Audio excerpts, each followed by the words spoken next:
नमस्कार, मैं हूं अतुल चौरसिया। आपका खर्चा आपकी चर्चा हफ्ता दर हफ्ता हम एक बार फिर से लेकर आए हैं न्यूज़ लॉन्ड्री का हिंदी पॉडकास्ट एनएल चर्चा। चर्चा में इस हफ्ते दो बड़ी जो सुर्खियां हैं जिस पर हम बातचीत करने वाले हैं, उसमें एक है कोलकाता के एक मेडिकल कॉलेज में एक जूनियर डॉक्टर के साथ हुई नृशंस घटना का, जिसमें उनकी हत्या कर दी गई, उनके साथ रेप की बात सामने आई है। इसके बाद उस हॉस्पिटल में बहुत सारी गुंडों ने हमला किया, पुलिस की भूमिका पर बहुत सारे सवाल उठ रहे हैं। वो हमारी बातचीत का एक विषय होगा। हमारे बातचीत का एक और जो दूसरा महत्वपूर्ण विषय है वो हिंडनबर्ग रिसर्च की जो नई रिपोर्ट आई है, उसमें ये आरोप लग रहे हैं कि जो सेबी की प्रमुख है माधवी बुच, उन्होंने लगातार कुछ ऐसे उनके वित्तीय रिश्ते रहे अतीत में जो कि उस ऑफशोर कंपनी से जुड़े रहे जिसके कि तार जुड़ते हैं अडानी समूह के जो मालिक हैं गौतम अडानी, उनके भाई विनोद अडानी से, और ऑफशोर मॉरिशस और बरमुडा स्थित ये कंपनियां हैं जिनके जाल के जरिए पैसे का मनी लॉन्ड्रिंग की गई और इन्वेस्टमेंट किया गया। उसमें बहुत सारी जो पहली एक किस्त आई थी 2023 के जनवरी महीने में, तो उसमें बहुत सारे आरोप और गड़बड़ियों के खुलासे हिंडनबर्ग ने रिसर्च ने लगाए थे अडानी समूह के ऊपर।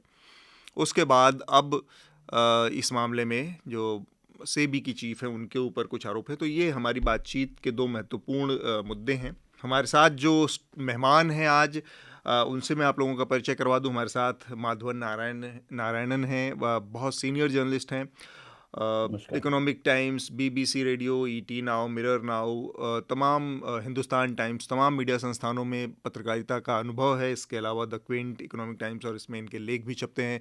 बहुत बहुत शुक्रिया सर चर्चा में जुड़ने के लिए आपका। नमस्कार। इसके अलावा अ, हमारे साथ ही हृदेश जोशी भी जुड़े हुए हैं हमारे साथ। हृदेश, आपका भी बहुत बहुत स्वागत है। थैंक यू सर, बहुत शुक्रिया। हमारे साथ मोनिदीपा बैनर्जी सीनियर जर्नलिस्ट जुड़ चुकी हेलो। हैं। इंडिया के बहुत भरोसेमंद विश्वसनीय टीवी चैनल एनडीटीवी से जुड़ी रही हैं करीब 28 साल से। बहुत बहुत स्वागत है मैडम आपका। Thank you, thank you. और इसके अलावा हमारे साथ हमारे एक और कलकत्ता से साथी जुड़ रहे हैं, प्रणब मंडल। प्रणब ने एक दो रिपोर्ट्स भी न्यूज़ लॉन्ड्री के लिए की हैं वहाँ से, और इस पूरी घटना पर। एक तो हमारा नया एनएल सेना प्रोजेक्ट है जो कि इजराइल और हमास के बीच में जो जारी संघर्ष है उसके 1 साल पूरे होने जा रहे हैं। और इस 1 साल पूरे होने के मौके पर वरिष्ठ पत्रकार श्रीनिवासन जैन अपनी टीम के साथ इज़राइल के ग्राउंड ज़ीरो से और फ़लस्तीन के ग्राउंड ज़ीरो से हम तक कुछ रिपोर्ट्स पहुंचाएंगे।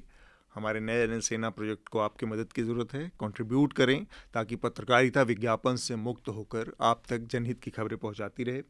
ये सिर्फ और सिर्फ लॉ एंड ऑर्डर के मसले के तौर पर इसको देखा जाए, या फिर इसमें कुछ ऐसी चीज़ें, कुछ ऐसी पॉलिटिकल फोर्सेस, कुछ इन्फ्लुएंस इसमें काम कर रहा है जिसकी वजह से पूरी सच्चाई सामने नहीं आ रही है, पूरी बात सामने नहीं आ पा रही है, और लोगों के अंदर एक किस्म का गुस्सा है। पूरे देश के और ख़ासकर पूरे बंगाल में रेजिडेंट डॉक्टर हड़ताल कर रहे हैं। उनको क्यों ऐसा लग रहा है कि पुलिस या जो अभी तक की जांच व्यवस्था है उससे उनको न्याय नहीं मिल पा रहा है? जी, जो इमीडिएट कारण है जी इस डिसबिलीफ और सस्पिशन के लिए, वो है कि somehow there has been an insensitive handling of the case। जी जैसे आप अगर घटना की एक टाइमलाइन देखें, पहले पेरेंट्स को कहा गया कि ये डॉक्टर ने उन्होंने आत्महत्या की है। जी जी फिर उसके बाद कहा गया है कि शी वाज मर्डर्ड। फिर उसके बाद जो आप अगर कोर्ट रिपोर्ट्स देखें, हाई कोर्ट का एक ऑर्डर हुआ है सीबीआई इंक्वायरी के लिए। उस जी रिपोर्ट को अगर आप देखें तो हाई कोर्ट बहुत साफ साफ कुछ प्रश्न उठाते हैं, जैसे जिस कारण दिस होल सस्पिशन कि सब कुछ बाहर नहीं आया हुआ है, that there may be some, there is an attempt to hide facts। हम्म ये एक सेंटिमेंट जरूर कोलकाता में काफी जबरदस्त बना है। हम्म जिसलिए जैसे आपने देखा होगा 15 अगस्त के पहले 14 अगस्त की रात को इतने हजारों में हम्म लोग रास्ते पे निकल आए। जी तो जी this trust deficit in the government, ये तो जरूर है। हम्म क्यों है? कोर्ट ने प्रश्न उठाया कि पहला फर्स्ट वन वाज कि ये डेथ, इसे क्यों पहले पुलिस ने रजिस्टर किया as an unnatural death. Police का कहना था कि कोई कंप्लेंट नहीं आया था, इसलिए उन्होंने अननेचुरल डेथ का केस दर्ज किया। लेकिन कोर्ट का प्रश्न था कि क्यों अननेचुरल डेथ होगा। एक तो किसी को कंप्लेन करना चाहिए था, most prominently the principle of the college, college के प्रिंसिपल को, जी। सो उनको करना चाहिए था, लेकिन उन्होंने नहीं किया। फिर कोर्ट का पूछना था कि पुलिस ने क्या ये प्रिंसिपल का बयान लिया। एटलीस्ट 2-3 दिन बाद जब ये प्रश्न कोर्ट ने उठाया तो पुलिस ने कहा कि नहीं, हमने नहीं लिया अब तक बयान, अब शायद ले लिए होंगे, but on that day they had not taken it.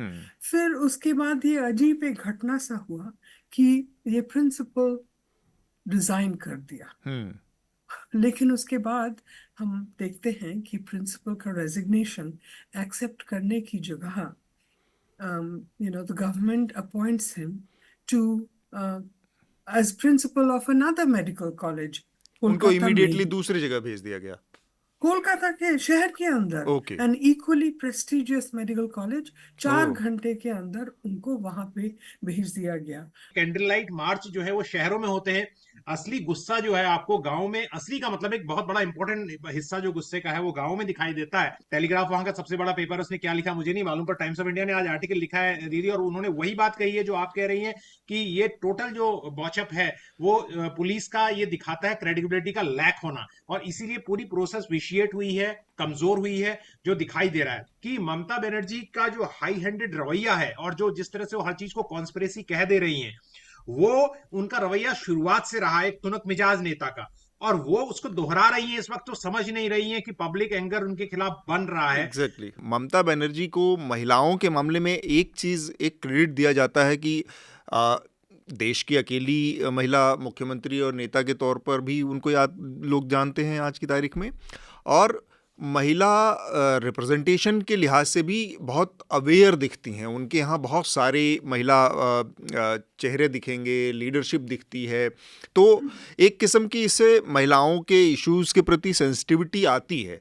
लेकिन इस घटना के बाद ममता बनर्जी और तमाम महुआ मोइत्रा से लेके शाइनी घोष से लेके और जो तमाम लोग हैं, तो जो पूरे लीडरशिप है, वहाँ से किस तरह की आवाज़ें आ रही हैं, वो लोग इस घटना पर किस तरह का रवैया दिखा रहे हैं। पश्चिम बंगाल से तृणमूल के I think just trying to count 11 महिला एमपीज हैं in the Lok Sabha and 3 in the Rajya Sabha.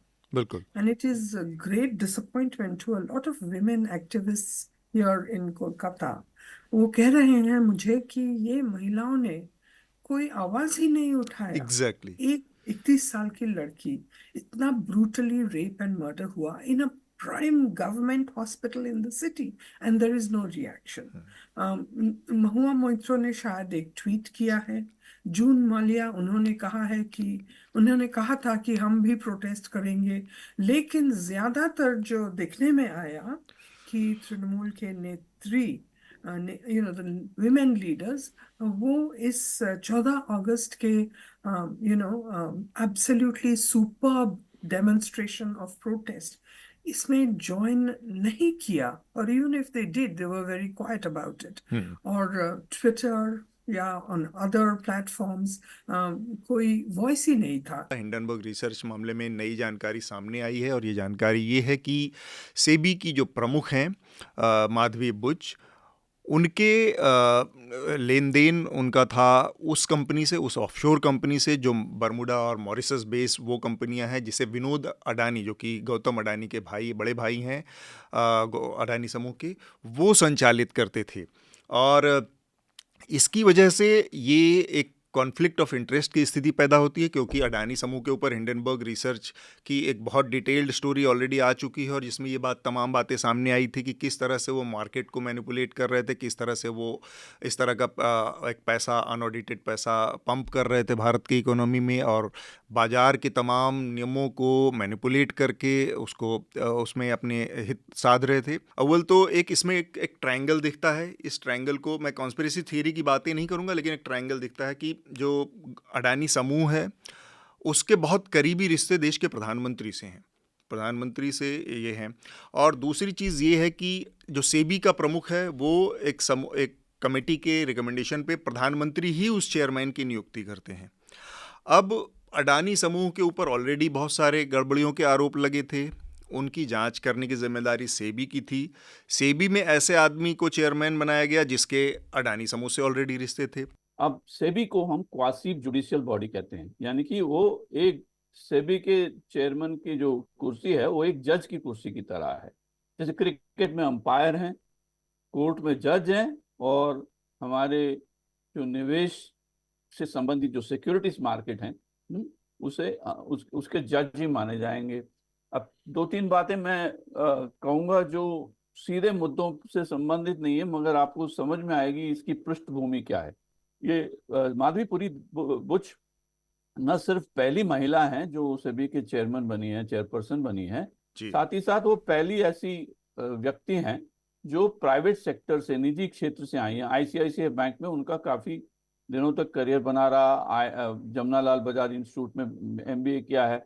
तो ऐसी स्थिति में जब आप निजी क्षेत्र से एक सार्वजनिक क्षेत्र में, उसमें भी एक जज की टाइप ऑफ कुर्सी में बैठते हैं, तो आप पर बहुत कायदे लागू होते हैं, पारदर्शिता के हिसाब से, दृष्टि से, या फिर नैतिकता की दृष्टि से। अब उसमें क्या है कि कुछ बातें समझने वाली हैं। फॉर एग्जाम्पल, वो कहते हैं कि भाई जो भी अदानी समूह के साथ जो था, एक तरफ से कोइंसिडेंस है, क्योंकि हमारे बचपन के दोस्त थे अनिल आहूजा, जो अदानी एंटरप्राइजेस के डायरेक्टर थे, और हमने पैसा लगाया उन पर, लगा के बस इसको कह सकते हैं सौभाग्यवश ये था कि उसके वो पैसा वो मैनेज जो कर रहे थे वो विनोद अदानी ने भी उस पर पैसा लगाया। अब किस हद तक आप कोइंसिडेंस को कोइंसिडेंस मानेंगे, बल्कि कॉज नहीं मानेंगे, ये जनता पर डिपेंड करता है। पहली बात, पारदर्शिता की दृष्टि से देखें तो सेबी के चेयरपर्सन को ये सब डिस्क्लोज करना था। अब दूसरी बात यह कि अभी 2022 में ही वो सेबी के चेयरपर्सन बने, वो कहेंगे मेरे अतीत में जो भी हुआ उसके साथ क्या संबंध है। बात है कि संबंध तो होता ही है। जैसे अगर आप आरएसएस से कोई बीजेपी आया तो हम कहते हैं कि वो आरएसएस के बैकग्राउंड से हैं, ठीक उसी की तरह हमें देखना चाहिए। कुछ बातें तो सार्वजनिक क्षेत्र में, पब्लिक डोमेन में है, तो कुछ बातें उनको चाहिए था कि वो खुद आके बताएं कि क्या थी। अब बात यह है कि ये सारे जो तथ्य थे, जो अदानी समूह के साथ उनके जो संबंध या तथाकथित संबंध हैं, उनके बारे में जो बातें थी वो पहले निकली नहीं, जबकि हिंडनबर्ग रिसर्च ने इसे निकाल दिया। हम चाहते हैं कि एक सेबी के चेयरपर्सन का ऐसे फंड से कोई संबंधित ना हो। जैसे तमिल में एक कहावत है, अगर आप मतलब नारियल के पेड़ के नीचे बैठ के आप दूध भी पियोगे तो लोग यही समझेंगे कि उसी के ऊपर से कुछ दारू बन के निकला है, तो उसी की तरह है ये। अब सुप्रीम कोर्ट ने ये कहा, ये बात मैं गौर से कहना चाहूंगा कि 2000 मतलब जनवरी में उन्होंने कहा कि हिंडनबर्ग के पहले किस्सों में अगर सेबी के ऊपर कोई आरोप हो तो तब तक हम कुछ नहीं करेंगे जब तक ये कोई एविडेंस नहीं निकल जाए, कोई सबूत ये न निकल जाए कि उनके कॉन्फ्लिक्ट, उनका कोई कॉन्फ्लिक्ट ऑफ इंटरेस्ट है, कि उनकी अपना हित है जिसमें वो करें। अब फाइनेंशियल टाइम्स लंदन और हिंडनबर्ग रिसर्च दोनों ने ऐसे कुछ तथ्य हमारे सामने पेश किए हैं। जैसे लग रहा है कि एक तरफ कुछ ऐसे फंड हैं जो शेयर में मैनिपुलेशन किए हैं, दूसरी तरफ उन फंड के कुछ लोगों के साथ इनका उठना बैठना रहा है किसी तरह से, कि अनिल आहूजा मित्रों। तो अब ये पब्लिक ट्रस्ट की बात हो गई। एक मुफ्त में बस इतना ही। अगर आप पूरी चर्चा सुनना चाहते हैं तो न्यूज़ लॉन्ड्री को सब्सक्राइब कीजिए, और सबसे बेहतर तरीका यह है कि आप हमारे ऐप पर इस पॉडकास्ट को सुनें, और तमाम हमारे जो पॉडकास्ट हैं उसको हमारे ऐप पर सुनें। यह गूगल प्ले स्टोर और एप्पल स्टोर पर सब जगह उपलब्ध है। न्यूज़ लॉन्ड्री किसी भी तरह का विज्ञापन नहीं लेता, ना किसी राजनीतिक दल का, ना किसी सरकार का, ना किसी कॉरपोरेशन का।